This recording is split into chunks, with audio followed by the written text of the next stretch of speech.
Go up.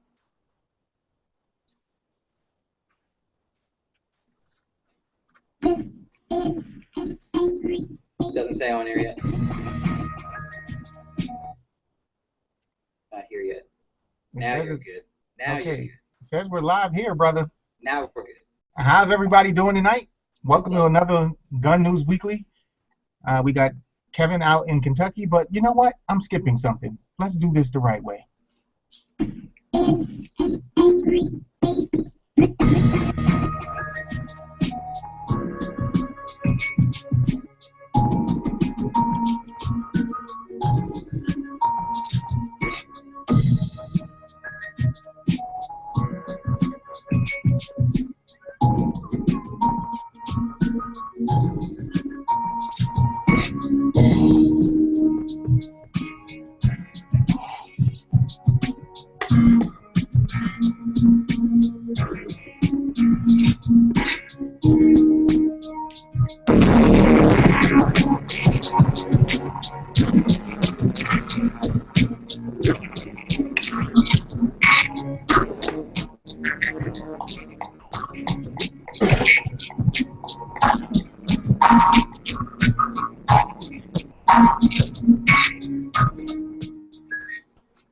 All right, happy Thursday. Kevin, it's all yours as usual, What's brother. up, fellas? Oh, well, it's different for me this time. I'll do my best from here. Thanks for tuning into another episode of Gun News Weekly. And everybody's in the house. The normals are here. Q's on the road. I'm hoping he's going to pop in. He's on his way. Shout out to our sponsors real quick. Century Arms. Hilux is in the house. Green Force Tactical. Our friends at Key Bar. And also our friends over at Nate Squared Tactical. And travel day for me. I was up and at it first thing in the morning, jumping on the plane, and hit Atlanta, and Atlanta up to Louisville. Louisville's a nice town. So far, so good. Looks like a really cool college town, as I was saying on the Facebook promo. But we're here for a purpose. It's the NRA Annual Meetings 2016. Make sure you check out hashtag NRA 2016. We've already got some stuff up and rocking. And as far as the show tonight, Schwell, you're the master of ceremonies because like I'm on the iPhone this time. So take it away, brother. What kind of stories are we dealing with? All right, thanks, Kevin. Let's start off with a heavy one. This one is out of California today. So it looks like the Dems are trying to do a power move out in California, as usual. So we have some new bills that were voted on by the Democrats, and they look like they were all given the yay. Just to give you guys a quick rundown of what these bills are, and we can talk about them individually or just as a whole, because this is the state of California, and this is what we've come to expect from the state. But there's an ammunition regulation bill that's out there, and that's SB 1235, and that's by Senate Leader Kevin De Leon. If you don't remember him, he's the one that decided that all airsoft guns need to be colorful, as well as a bunch of other ammunition and magazine bans. But he requires background checks to buy ammunition. It also creates a license to sell ammunition and creates a new system for collecting information about those sales. There's also going to be a ban on large ammunition magazines, and this is SB 1446 by Lonnie Hancock, and that bans the ownership of any ammunition clip, their words, ammunition clip that holds more than 10 rounds, and that's a complete ban. Bullet buttons. This one is interesting. SB 880. This one is by Senator Isidore Hall. This expands the legal definition of an assault weapon to include a group of rifles with ammunition clips that can be quickly swapped out by using a bullet to push a small release button. We'll go back to that one after I finish reading off the rest of them. Then we have SB 894, and that requires reporting most lost or stolen guns within 5 days. The ghost gun, SB 1407, De Leon requires a person to get a serial number from state officials before making or assembling a gun. And then gun violence research, they're going to create a new University of California Center for Research in Gun Violence. Two other bills, both of which originated in the Assembly, were amended by Senate Democrats. The gun theft, AB 1176, would make the theft of a gun a felony. And That was something that's going to have to be voted on in November 8th. The people actually have to vote on that one. And then gun lending. This is another big one. AB 1511 places tighter rules on lending someone a gun, limiting those loans to family members or a licensed hunter. The one that jumped out at me the most was the bullet button change. Basically, California has the bullet buttons. If your gun uses a magazine, you have to use some kind of external device in order to release the magazines from the firearms. They're going to make those now classified as assault weapons, which would basically ban them. It would indeed ban them. So they make you put the button in to be compliant, and then they make the button illegal? Basically, what it sounds like just having anything with a removable magazine. Guys, when we talk about little bites, first it was the bullet button. Oh, you can only have if it's harder to get your magazine out, but we'll stop there. Well, here's the second bite. The second bite is, well, now if it's got a bullet button, then it's an assault weapon, and that's banned under California law. Which is the whole reason they put the bullet button on the assault rifle anyway. Well, the assault rifle really is a made-up term, so I hate using that word. But the bullet button came about because in California the magazine has to be connected to the lower. So to open it, you have to literally open the upper disc, basically pop the rear pin and pull the upper off of your lower to reload your magazine. So people came up with the bullet button because you're not depressing your magazine release. You're depressing the little button within the magazine release with the tip of a bullet. They kind of worked around the law in that way. So they finally caught on sneaky, and it's great. It worked for years, and it's California. All I can say. I'd like to see the statistics behind how many bullet buttons kill everybody each year. That's where I'm going, Ross. I'm sitting here looking at this short list that I jotted down when Schwell was going over it, and I'm sitting here and I'm thinking, does any of this address a known issue, a known problem? Does any of these fix any deranged person getting a gun and doing bad things? Because that's really what they're trying to stop. It sounds like they don't have any records of that stuff. That's why they're now getting they're putting money to the side for the research center as well at Berkeley. So, again, guys, you have to remember that the goal is not to make us safer. The goal is to make us more unsafe. The goal is to take the guns from us, not to protect the children, not to limit violence, because we're not going after the people, which would limit the violence. We're going after the tool, which tells you that they want to eliminate the tool, not the violence. This goes back to that story from last week, Ross, where we were talking about the gang arrests, where they went in and busted all those gang members, for murder or this, that. I mean, they went down the list of all those charges. And once again, if we know the big number of gun homicides in America includes a majority of suicides and gang violence, the gang violence piece is what they can be going after. If they're not going to go after the suicide piece, they can go after the gang violence piece and make some tougher laws for people that are committing those types of again, for the most part, black on black gang crimes in cities in America that adds that big number up that everyone looks at and says, we have a gun problem.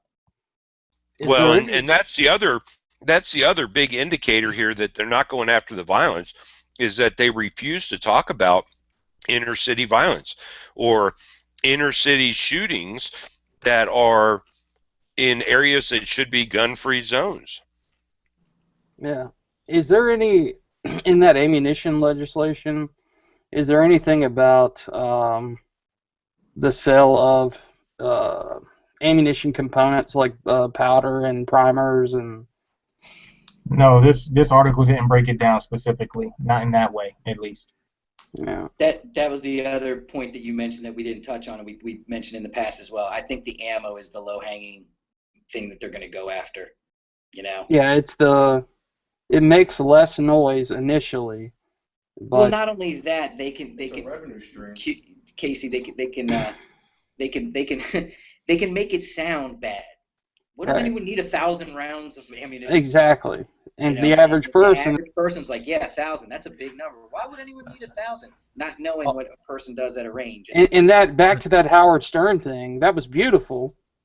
You know, when he said, you know, he was talking about large volume ammo. You know, he was saying, well, you want to practice to be proficient. You know, he fought that argument basically, if we remember right. But also think about it too. I think they also try to divide people that are pro Second Amendment. Hunters go, I don't have 1,000 rounds in my house. I go hunting once or twice a year, or during hunting season I have a couple hundred rounds, or maybe 100 rounds. 1,000 rounds seems like a lot. Do I really want to keep 1,000 rounds? You know, there are some people that think like that. I've got coworkers that think like that.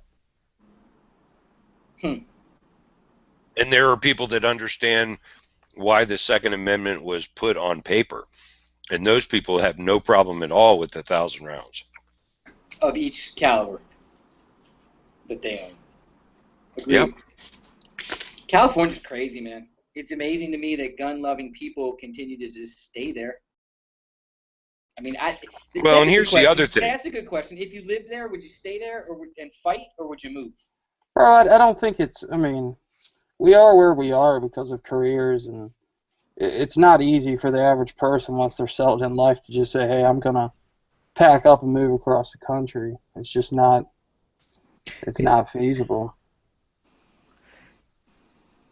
Sometimes I mean, I live in New England. You know, we have our laws here that are restrictive, similar to California, but not, I would say, as bad. But to pack up and move is a whole life change, and that's something, you know, with careers and stuff. It's not something that's easy to do. Well, and you make do with what you got. I mean, look at the guys out at Devil Dog. They're in New York. They're doing it in New York, for crying out loud. So if you really got a passion for something, you can find a way to do it. Look at it this way. How American is it for you to have to get up and move out of your state simply because your state is not following the Constitution? And how American is that? And doesn't want you to be able to defend yourself. Because that's really what it comes down to. You're choosing to stay in a state that says, we got you. I get it. I mean, logistically. No, yeah. I disagree. I disagree with that comment, Kevin. I'm choosing to stay in a state where I make a good income and allows me to pay for the hobbies I like to do. Thanks, Eric. Thanks for booting Kevin off by disagreeing with him. Eric, you're not allowed to disagree. Well, the other thing that I find funny about... I didn't hear his point. Real quick. What was it, Eric?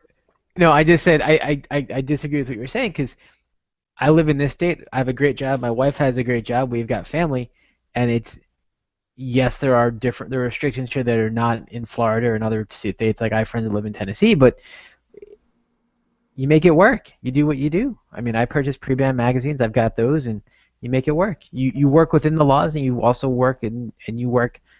You read the laws, and you walk up to that line. Would you stay if they ban guns tomorrow in your state? Right now, I'd say I'd have to stay. It's where my job is. I make a great income out of it. You know, it's also not the only activity I do right now, so I have to kind of weigh that against everything I do. And that's a realistic response, because we hear a lot of people talk about how important guns are in their lives, but my family's way more important than that stuff.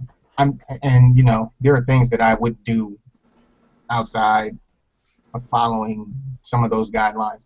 But yeah, I think that's a realistic response that Eric is giving us in regard to that. Yeah, I mean, that's going to be the response from, you know, 9.9 out of 10 people. Well, until they you know, I would do whatever it was. Well, look, I would do whatever it was to protect my family, despite certain measures, and, you know, if something happened, deal with consequences. But and you know, some people, a lot of us do that now, you know, based off of different rules that we have already. But yeah, I think it's harder. Go ahead. Do you think it's worth living in California and fighting the fight if you live there, or do you just accept it for what it is because the balance of power is so anti-gun in the? I mean, you can always fight if you're going to live there, and that's going to be your home. You know, you choose if you're going to try to fight it. I think that anybody that's in California that is passionate, you know, about self-defense and firearms, and they should be somehow involved in the fight. You know, that's my opinion. Right on. But yeah, I mean, I would I would give up a lot of things that I currently have the freedom on because my job's here. It's not going anywhere else. And first and foremost, like Schwell said, the most important thing is my family and supporting them. So, I mean, I have to stay put and just deal with it and work within the law, like Eric said, the best way that I can. Well, and who's kidding anybody? Guns is not a cheap hobby. No, not at all. All right, so go ahead, Kevin. No, let's roll. All right, so the next story tonight, this one is on DC's been in the spotlight over the last 12 months in regard to this. Ninth Circuit Judge Dermot O'Scanlane recently emphasized, our forefathers recognized that the prohibition of commerce in firearms worked to undermine the right to keep and bear arms. However, the right to buy and sell firearms is still under attack through several avenues. Federal bureaucracies are targeting the right to buy and sell firearms, denying these rights to veterans, Social Security recipients, and people who were illegally reported to NICS without due process. So what are we talking about here?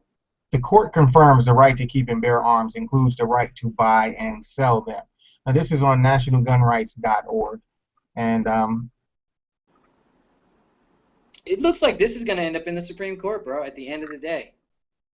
Yep, this is something that's going to go way further, because it says Senator Rand Paul from Kentucky has introduced a bill that fights 5 different gun control schemes at once, including the Virginia gun grab, Social Security gun grab, and illegal reporting to NICS.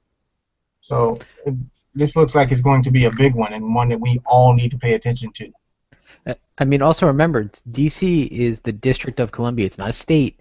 They don't have state government. The federal government controls what happens within the district. So it's also, in some cases, representation. Their license plate says representation without taxation. The taxation without representation is on their license plate now. So the federal government is actually making their laws, which is scary as well. I don't think this one applies to D.C. I think I merged 2 stories into one. That one is separate, where they're going to be attacking those. The next story is going to cover the D.C. change. Okay. Again, they decriminalized marijuana in D.C., yet you can't own a gun. Yeah, but they actually decriminalized it, but then they defunded it. The federal government defunded it, so it's... So there is no marijuana market, but the legality of it's still there. But no, I mean, like, what I was going to piggyback on what Kevin said and kind of like what you said earlier was the cool thing about D.C. not being a state, it literally goes to city court and it goes straight to federal court. You don't have county court, state court. You totally skip the whole state court level. So it goes from city, which would be your county court, straight to federal court, straight to district court, straight to Supreme Court. So you literally skip an entire level of... And all the state appeals and all that. Yeah, so the whole state bureaucracy of what normal states go through, like D.C. has a fast track to the Supreme Court. And that's why D.C., out of probably all states per capita, like per size and puny, has more cases in the Supreme Court than any other state out there per capita. It's because everything is streamlined through D.C. So if you want to see something passed nationwide, come live in D.C. Who's your guest, Kevin? That's my friend from D.C. Is that what his name is? Friend from D.C.? Friend from D.C. We need to make him a lower third. Friend from D.C. All right, so I'll just segue into the actual. No, I'll give a shout out to gunchannels.com and just kind of leave it at that. Leave it at that. From DC. All right, so let's go to the DC story, the actual DC story. Federal judge rules DC must be a shall issue, and this was listed on thetruthaboutguns.com. Because the right to bear arms includes the right to carry firearms for self-defense both inside and outside the home, I find that the district's good reason requirement likely places an unconstitutional burden on this right. Accordingly, I hereby grant plaintiffs' requests for a preliminary injunction and enter an order that enjoins the District of Columbia from denying concealed carry licenses to applicants who meet all eligibility requirements other than the good reason requirement. And with that, as Eugene Volokh reports, D.C. District Court Judge Richard Leon has ruled that in keeping with the Heller decision, the nation's capital must be shall issue, which is a huge win, and for now, because we know how things work in D.C. it'll go one way today, and then next week somebody will put an injunction in place and make it null and void again. So, guys, the fact of the matter is this legislation is perpetual.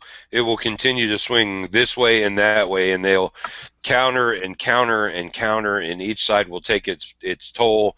And at the end of the day, it's a complete overreach. The Second Amendment was written for a reason. It wasn't written for somebody to interpret. It was written to read. Shall not be infringed means the sale of. It means the allowing people to conceal carry to protect themselves. It's the Second Amendment. They put it in there for a reason. Your legislators are wasting your money and wasting their time. Dang. Sorry. Hey, what was the petition or the actual or the standing that the plaintiff had that, you know, like, what was the question put before the court? Is the Second Amendment is shall issue? yeah, I have a quick.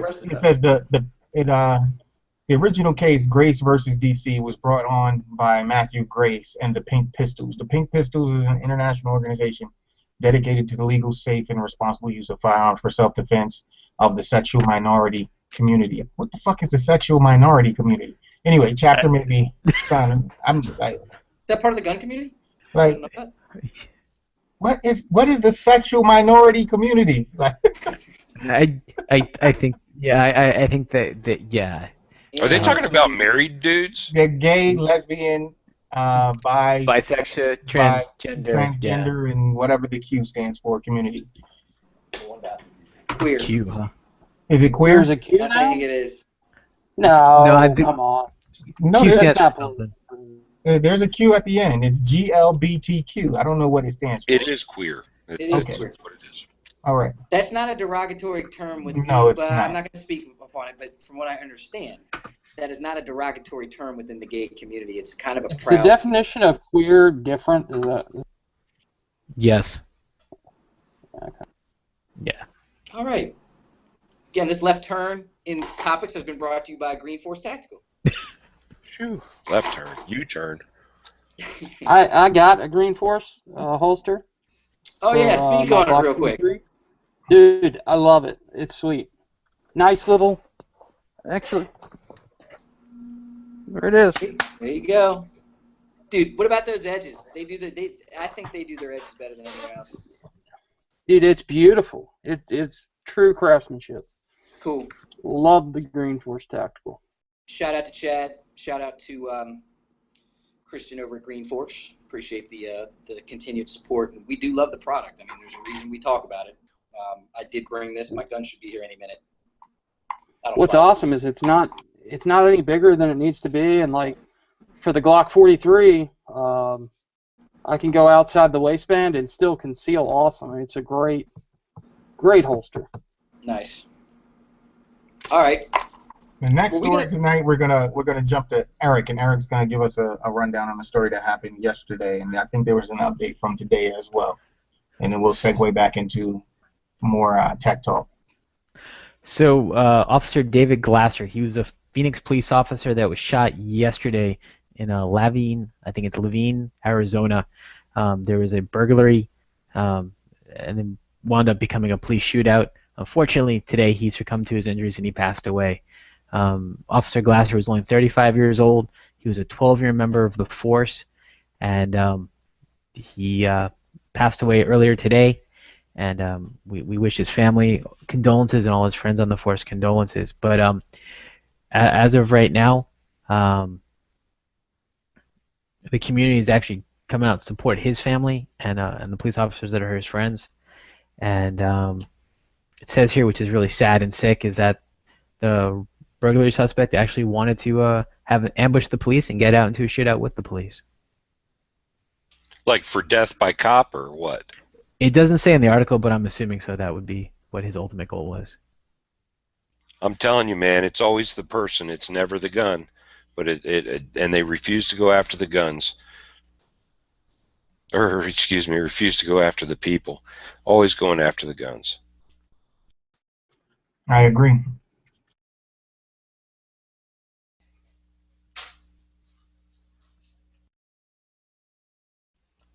Sorry for the awkward side. Sorry for the awkward silence, guys. I'm I thought bouncing I lost you there. from screen to screen here. Yeah, and I just got text messages, so sorry about that.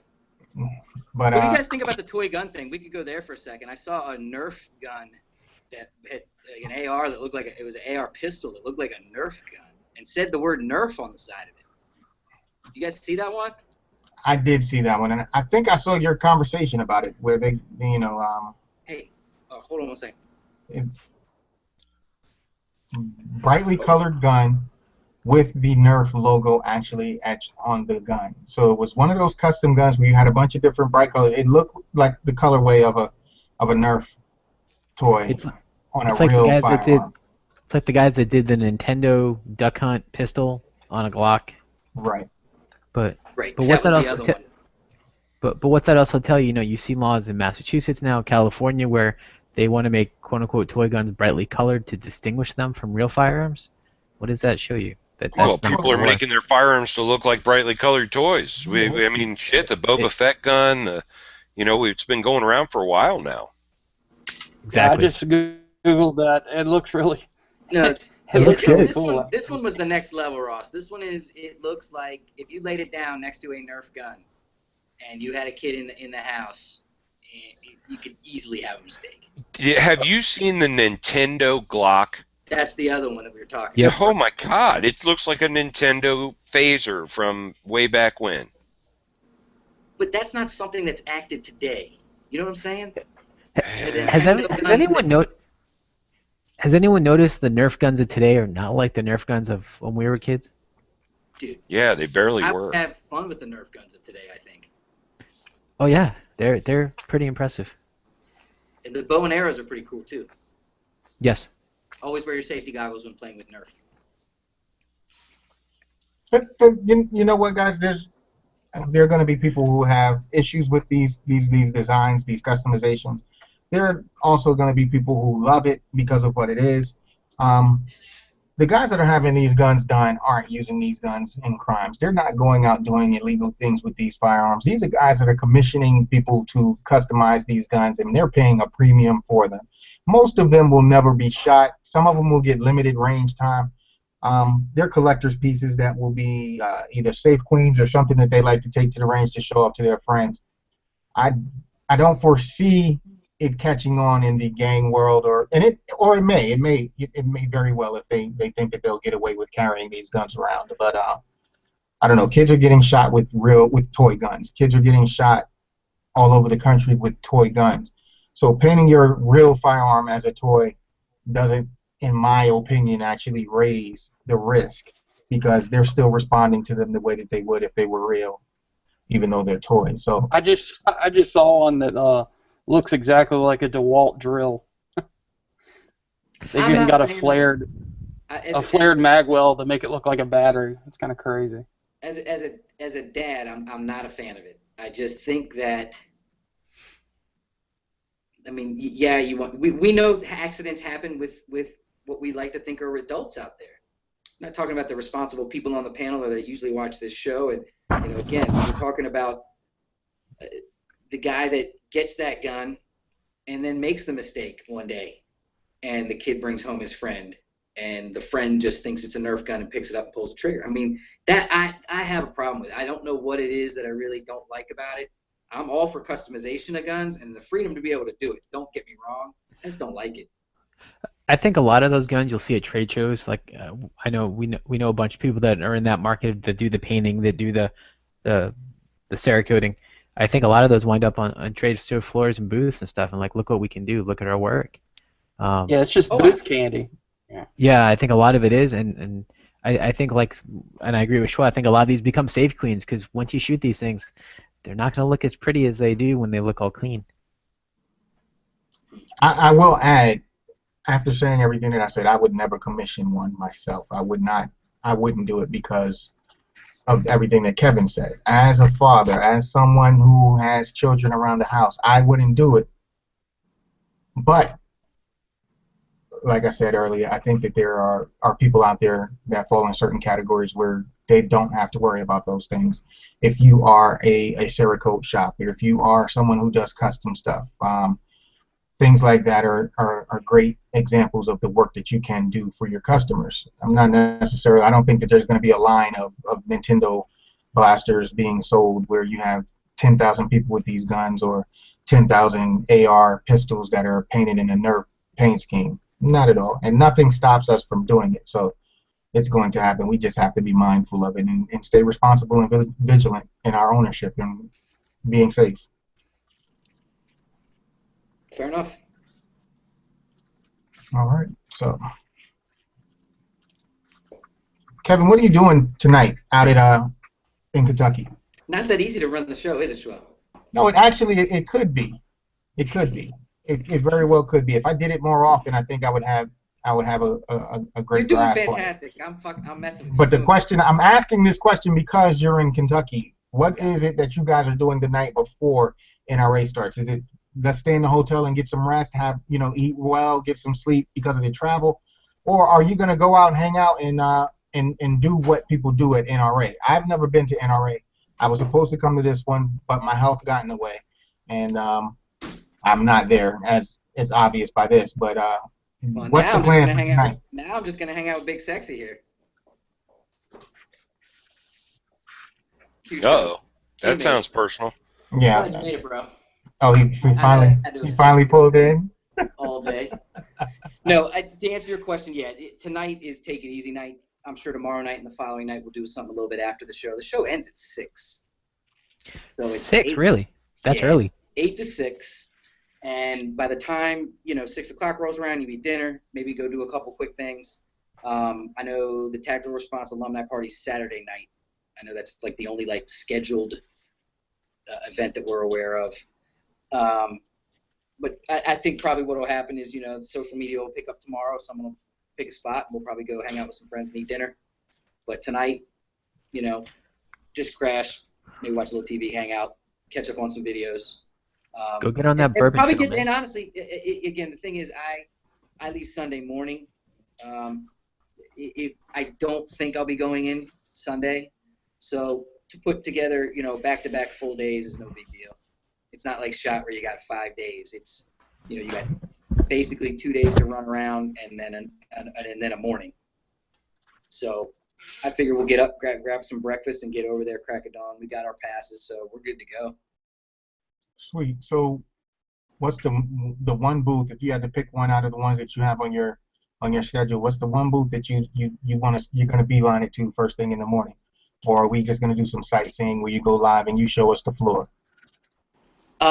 It's going to be my friends at L2D Combat, at that Live to Defend Combat booth, because of the new knives with the treatments, and then the new slides and the new barrels and all that fun stuff. Smaller company out of Florida doing big things, and we're gonna be supporting them. You're gonna see me there a couple times because we'll do some giveaways. They just have really unique stuff. Talk about the customization and going and getting something that's unique, a showpiece, something that you would have on your desk, and your friends would come over and say, "Wow, check that out." That's the kind of stuff that they have, and I'm looking forward to showing that off. We'll also be at the Hilux booth, checking out some of the one new optic that I have not really looked at. And then we'll go, who's the other big one we got to check out tomorrow? What were you saying? Oh, he was being silly too. The thing about it is, it's not as big as SHOT Show. Because SHOT Show has all the military LEO sections, the hunting, fishing, camping sections. There's whole areas where it's just clothing for hunters. So, hey, there's water and stuff in the fridge if you need anything, bro. So I think we'll probably be able to get quite a bit of it done. The other difference of this event versus the other events is this one's open to the public. It was funny. I was on the plane, met a former Navy, how do you call it? Retired Navy guy. He's no longer active, with his family, and he was asking me what I was up to, and and he said, and he's on vacation here for a week, and he's like, "Can anyone go to that?" I was like, "Yeah." He's like, "Well, I'm a member of the NRA." I was like, "Dude, you can walk right in." So, it's open to the public. It's not just going to be the buyers and SHOT Show is so heavy. You know, these guys from all the shops and all the different retail outlets from around the world go there to do their buying for the whole year. This is a gun show where you can walk in and you can buy a Hilux optic and walk out. You can buy a gun. It's always interesting when you go to shows that have the public as well as vendors to see that interaction between the two, and especially if you've gone to a SHOT Show or an industry-only show and you see there's a totally different vibe and different interaction between the people. That's also something interesting to watch. It's a lot of excited people that are excited to see all those booths. Mm-hmm. You know, they're like, again, they're not us. They're not in the gun world every day. They get to go touch and hold up and see what it feels like and feel how see their idols. Q. His idol. Anybody that, hold on, I'll give you a patch. Anybody that, what do I got to do to you? Give you something. I don't know. All I can tell you is don't start no shit, won't be no shit. Don't start no shit, won't be no shit. All right. Now we got to give away some patches and stuff. That sounds like a challenge. You just say you're not here. Yeah, right. No, it should be a good time. And then, you know, again, what's cool about this show is we get to see all our friends in one place at one time. All the companies we work with, all the different reps, all the different owners. Again, well, we haven't even talked about what we got going on, but it would be great to see all the people that have gotten behind us for our new project and give them a little update on what we got going on, because trust me, this last 2 weeks, it's been very difficult to get in touch with people in the business. Everybody's getting ready to get here, and then everybody got here this week and has been unloading. So, I don't know. I'm looking forward to just, again, it's a social and business event all at the same time. We do have some business to take care of. We do have some interviews to do and some things like that. But anybody that's got anything that they want to see for sure, please leave a comment, shoot me a message, hit the Instagram, all that stuff. Let us know. It is no big deal to take a left turn and go check something out for somebody and put it on, get some pictures for them, and then send it back to them. So please let us know. That's why we're there. Anything you guys want us to check out specifically?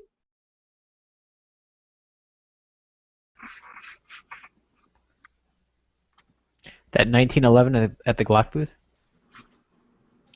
The 1911 at the Glock booth. What about the Cabot 1911 made of a meteorite that's sold for millions of dollars or some shit? Is that real? Hold on. Before we go for any further, the 1911 from Glock is a joke. All of those pictures that everybody's seeing are Photoshop. They happen before every major trade show for this industry.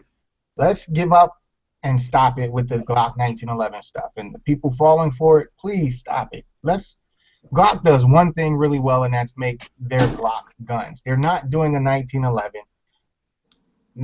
Why would they? There's nothing to prove. Any and every company out there outside of Glock makes 1911s.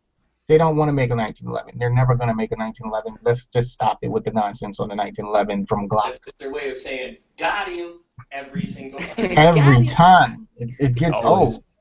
Fucking idiots fall for it every time. It only had 4,000 likes on Instagram. It must be but Q, it was on Instagram. It must be true. It was on Instagram. Yeah. I got your nose. Look at this. I got you. What, you want to look at the $4.5 million Cabot 1911s? I want to see it if it's there. You're not gonna. You're gonna see it through glass. You're not gonna get to touch it. Gen 1. Gen 1.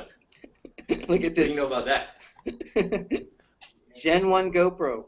I don't even remember what your button is. What is this, a lanyard? Yeah. I've got one of those on my desk, Q. You're not alone. That's for image stabilization, that lanyard. No, that's for when you leave the earth and you're in the water. Oh, it's around your wrist. No, I don't have to worry about dropping. So, no, seriously, the Cabot guns are here, correct? I believe at least one of them is, I've heard. But they're going to be behind glass and stuff. You can't touch them. I'm assuming so. I mean, I read about them, and it seems like everything but, like, the springs and the pins are made of this meteorite. Yay. Yeah, I guess they got a meteorite. They bought it from a gemologist, and then they found out some way to incorporate the meteorite's metals into building a 1911. So talk about a gun that's going to stay in the safe forever. Would you ever even shoot it? Really? I would. No, that's going to stay in like a museum or something. Would you ever shoot it? Really? Any of No. us? No, I wouldn't. I would never shoot it. It might break. Holy shit. Hey, If you're the Casey. man that has the money to drop on that, you'd pull the trigger. Trump? Casey, have you seen the SB Tactical PSB and SB PDW? No. Do you know what I'm talking about? No. Who's it from? SB Tactical. It's A a bunch of initials, SB tactical. Right. I was trying to be funny with all the initials, but what they have are arm braces that are adjustable now, just like your Troy adjustable stock. They have arm braces that do not need a stamp that you can actually, and those are being released here at NRA show. Same thing Where's though. that? Like, you can't put it on Yep. your shoulder. You cheek it. You know. Right, the same thing, but it's one of those collapsible stocks like you have on Yeah, one of your firearms. I don't have any anymore since E-forms went, 30 days, and I'm in a free state. I've just SBR'd everything. How much are they? Do you know? I just put a link. Yeah, what did they have to now? $150, I think. All right. I think they're in that 150 range. That's what their other ones are. No, it's my 27. I don't have shit for this 27. I'll carry it. I don't. That's what I carry. 27. That's what I carry. I carry the 23. Oh. This is the only holster I have for the 27. All right. Oh, hey. Gear check. Sorry. All right. What else we got? Any more stories? Or are we good? I have one more story that we haven't read yet. Is my mic on? Yes. Yeah. Okay, good. Pipe down back there. So I don't have to go. This one is a shooting at a St. Augustine or at an Augusta High School graduation. On this previous Sunday, folks, the 15th of May, a man who shot himself and a woman at a graduation ceremony at the Augusta High School on Sunday could be charged with a misdemeanor. And he's Chief Tyler Brewer said he will recommend the charge of criminal use of a weapon, possession of a firearm on school grounds. And he says here, let's just cut to the chase here. The gun should have stayed in the car. An ankle in a sock is not an adequate place to put your weapon. Chief Brewer said the concealed weapon was a Kel-Tec semi-auto 380. Here we go with Kel-Tec again this week. They're having a great week, aren't they? When it got uncomfortable in the man's sock, he tried to adjust it. Instead, the gun triggered the shooting the man in the foot and then ricocheting off the ground, flying more than 50 feet into a woman's calf. Yikes. So it was just in a sock, like it's like.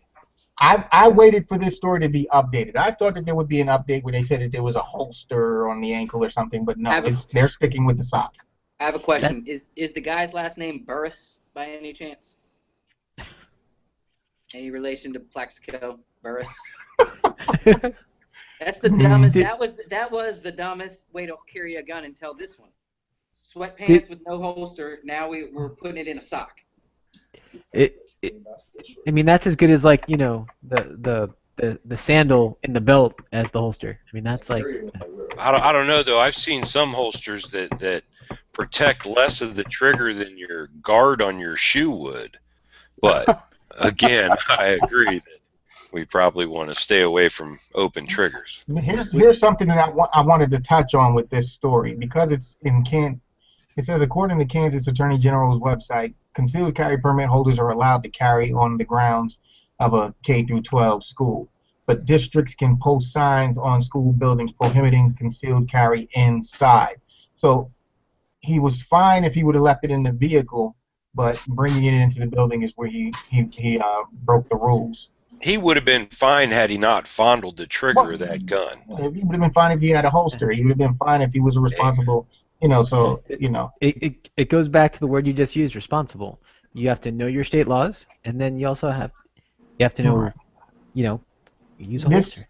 This is a Class B misdemeanor, and carries a fine up to $1,000 and up to 1 year in prison. The man could also lose his license, but under Kansas law, he's still able to carry a gun legally because he has no felony. So this doesn't even count as a felony. He's lucky. He's stupid. People make mistakes. People make mistakes. No, if you think about it, Ross. So he said to himself, "You know what?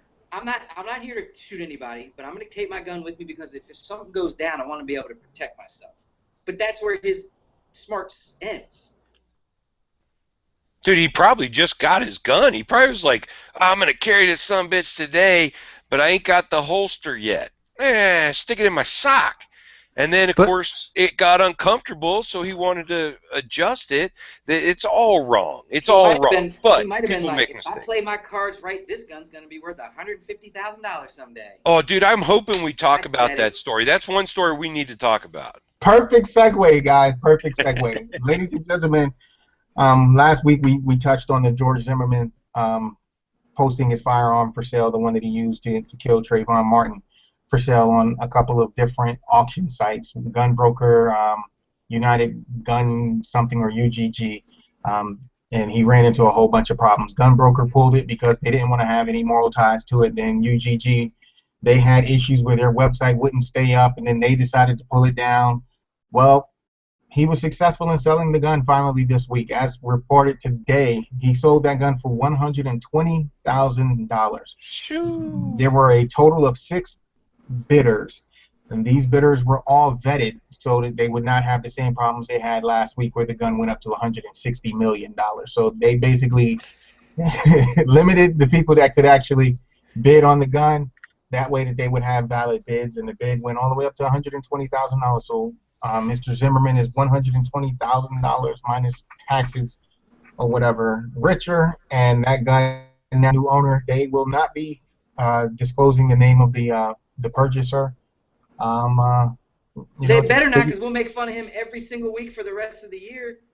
Dumbass Does it say 120 G's for a gun? For a Kel-Tec. Well, a Kel-Tec. So I wonder how much those auction fees were. Usually it's like a percentage, like 10 or 15%. So you got that, you got the taxes. But does it say in the article, Schwell, what site actually hosted the auction? Yeah, No, that's what I was wondering. I think it was the same site that the same UGG, I believe. No, they released a statement saying, I think they okay. Yeah. So that wasn't listed in the article. They did not say which site. They did not disclose it. So what was the site? They did not disclose it. If you take the moral obligation out of this, touche to George Zimmerman for cashing in on, I guess, where he could. I'm sure his legal fees were far outweighed what he's going to get for that gun. And what an idiot to buy a Kel-Tec for $120,000. Although, I got to say, man, there's some weird folks out there buying some weird shit every day. Why not add this to the mix? That one makes no sense. It's just an absolute horrible taste. I mean, like, you better dip that thing in gold for 120 grand. Yeah, Casey, it's just poor taste. It was the United Gun Group. They were the ones who did it. They tweeted that there were 2 auctions running simultaneously, one for pre-qualified buyers and a fake one for the public. I could have sworn that after it was pulled from Grumberger, that next one, I could have sworn they released a statement. They did release a statement, and it looks like they changed their minds. Huh. They bought some servers, is what that means, and they kept their site up. Called China real quick. For 12 grand, 10%. It's just wrong. It's wrong on a moral level. It is, but also if you think about it, just looks wrong too. If you want to look at the quote unquote optics of something, it just looks wrong too. Here's the funny thing about our society. If there were no demand for it, he wouldn't have gotten shit for it. You know what I mean? The problem is that there's demand for it. And that level of demand. Yeah, but I'm thinking about that buyer, and I'm like, what is your purpose? You're not going to resell it and make money. Dude, why do people keep jars of aborted fetuses on shelves? That Gossett guy or whatever. I mean, why do people do that shit? Because they're fucking freaks. Well, I think too. I mean, I guess it is kind of owning a piece. Metaphorically speaking, freaks. But look at all those people. I mean, but look at all those people that hardcore supported him. I mean, not just the people that thought it was a legal shoot, but I'm talking about the people that hardcore supported him. Didn't even think he did anything questionable. Yep. That's the person. Out of all those people that super supported him, there aren't a handful of rich motherfuckers that got it up to 120 grand. Not for 120 grand. I totally agree. The demand is way too great. The demand is for $120,000. I could see if it were $25,000, I could see it. Morally and financially. I mean, these people are literally filthy. It's not you or I that are paying 120 grand. These are people that are filthy. Yeah, and the fact that we'll never know who it is, or probably won't know who it is, you know. If that information is made public, it'll be in 30 to 50 years, somebody will go public saying it is part of this extensive gun collection from this guy, that guy, and everybody will be like, oh, okay, that's where it went. Schwell, get a load of this. I'm going to wrap it all up in one big ball. Guns are going to be illegal by then, for Christ's sake, and they're going to have this thing in the Smithsonian Institute as a reminder of what happened to people because guns would indiscriminately go out and shoot people. That is what's going to happen in 50 years. The Smithsonian will own that gun, probably a couple $1 million, because the left will have taken our rights from us. Sorry. All right. Well, thank you for letting us know how you feel about that, Ross. You scare me. Back, Ross. Yeah. Sorry, man. It's one of those nights. I get I'm feeling like they're overreaching, or overreaching. Mad because we need a safe place on the Gun News Weekly show. Is there a safe place? A safe zone. A safe zone. Where is it? No. The side chat is a safe space. The side chat. I just want to say to all the Facebook guys that follow my feed, I've been really holding back on the really bad stuff about that. But keep poking, Schwell, and my Facebook's going to light up like a Christmas tree. Ross is just mad because TikTok, little brother's going to be right again. You could feel it. Don't say that. I think about it every day. I hate you. I know you do. I think about it every day. I know it bugs the shit out of Kevin should have been wrong the last 2 goddamn times. Is this the Hillary? I think he's talking about the Hillary thing, but I think you might. I think this Trump guy might pull it out his ass, Kevin. You know what's interesting is every once in a while you see a poll or you hear a glimpse or you see something that makes you think. Like I watched the anonymous Hillary video that they released last week. Anyone that's interested. Now, make sure you go watch something that's anti-Trump too, just so that you can at least realize he's a dirtball too.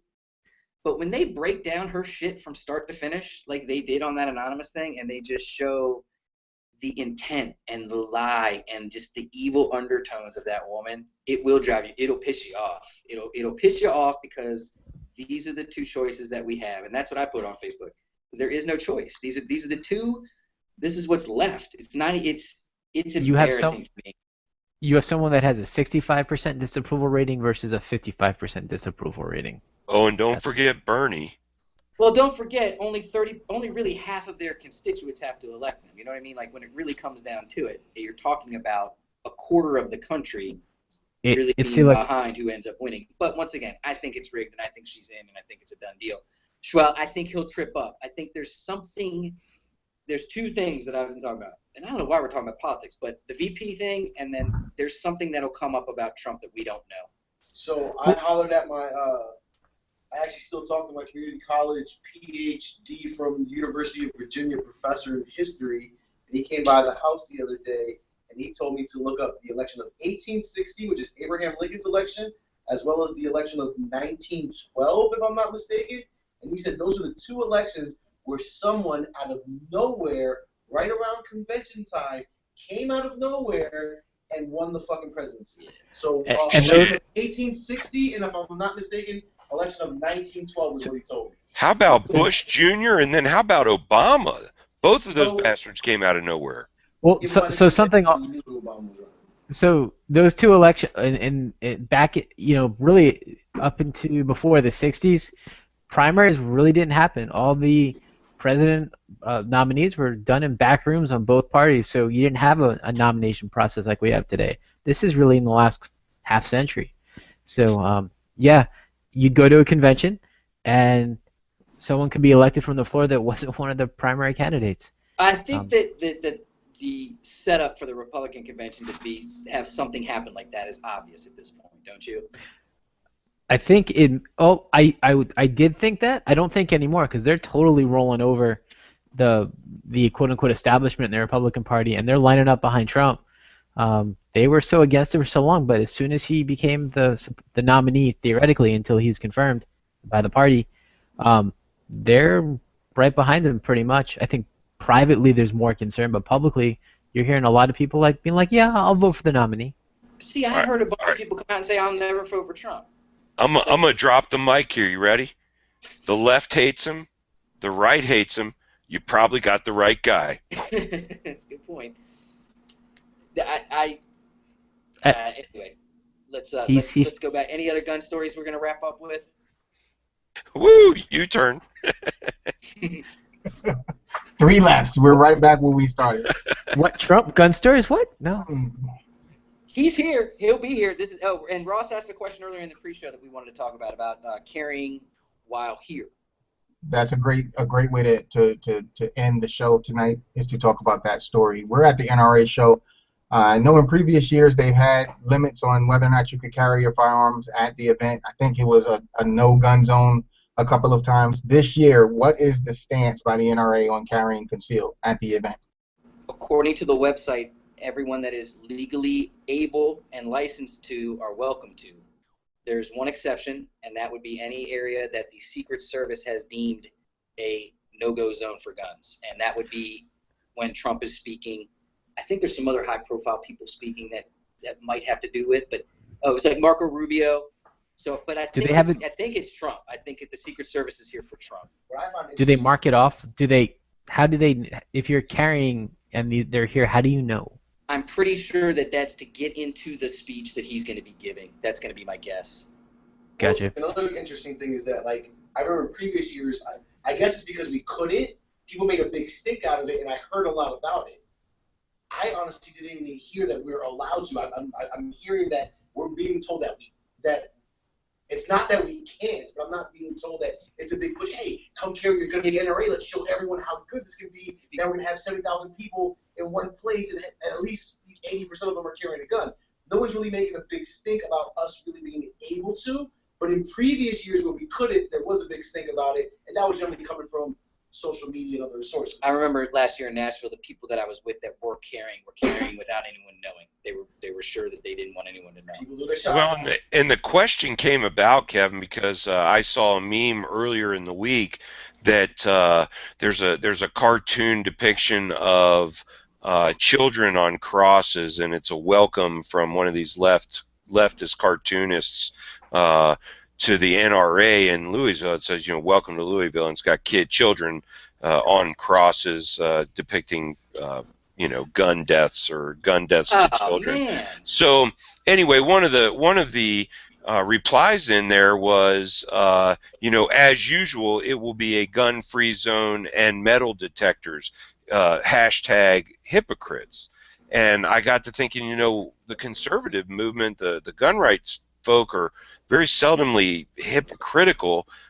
So that's why I asked in the pre-show, was, what is their stance? And, to all you guys out there that think that they're somehow being hypocritical, they're letting it fly. If you got a right to do it, do it. We were waiting to see the mom's demand when we were in Nashville. Remember that the anti-rape rally we got behind was bigger than the mom's demand action. Oh, remember that? Yeah, that's what, obviously. That was kind of funny. Anti-rape. I'm kind of sitting there thinking, okay, is anybody actually for rape? Like, right. What is just this? the rapists are the people they're yelling at, really. Right. I had an on-the-fly idea. How about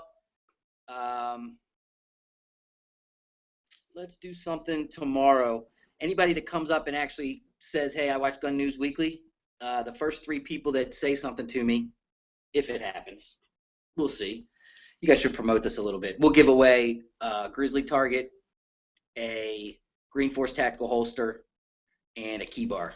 Hey, I watch Gun News Weekly. So they're all due for a giveaway coming up.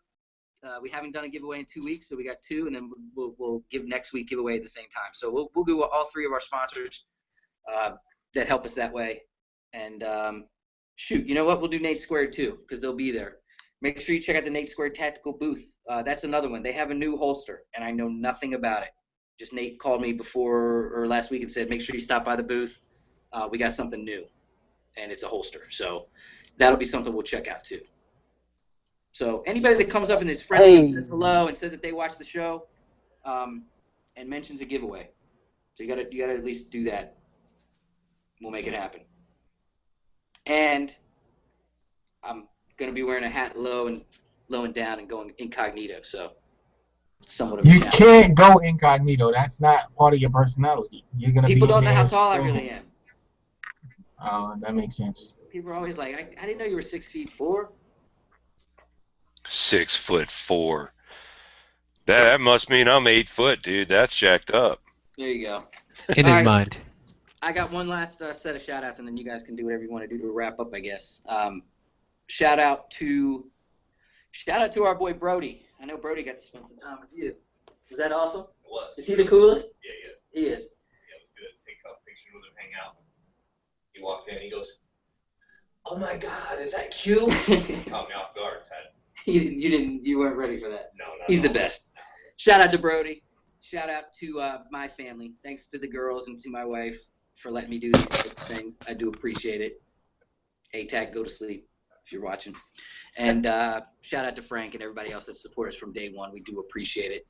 And Schwell, you want to talk about any kind of previews that we didn't show last week that we're getting closer on?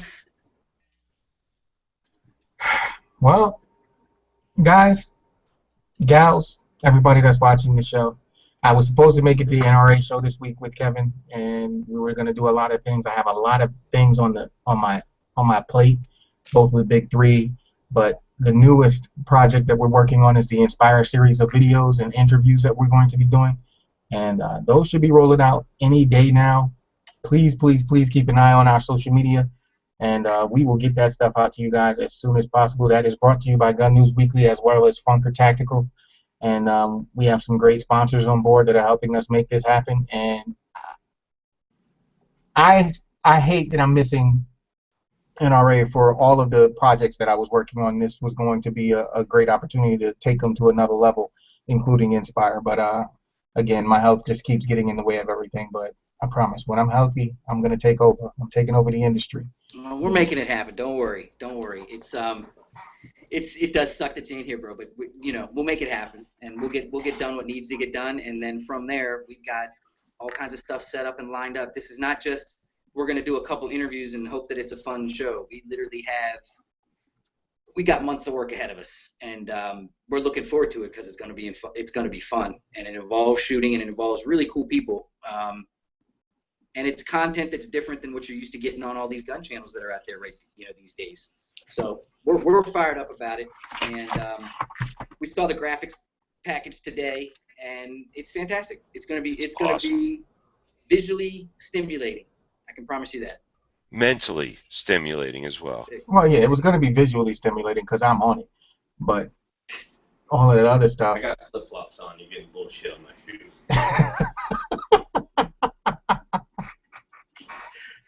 Flip-flops. Good stuff, guys. Not everybody runs. I stimulate what, Casey? All right, this show is just going off the rockers with Q and the stuff that Casey's writing the internal. It's time for us to end the show tonight. Guys, please stay tuned to us on Gun News Weekly. Don't forget to check out the gearlocker.net, Guns and Such on YouTube, Schwa11, I think that's that guy's name. Kevin the Tag Daddy still does have a channel, and there's still content that's going out there every day. We're going to be broadcasting live, or they're going to be broadcasting live from the NRA Annual Meetings 2016. And check out hashtag NRA 2016 for content that's going to be coming up from damn near everyone out there. And we should have a lot of great content hitting social media starting first thing tomorrow morning. Gun News Weekly on Facebook is probably where we're going to push out most of the content, if possible. Yep.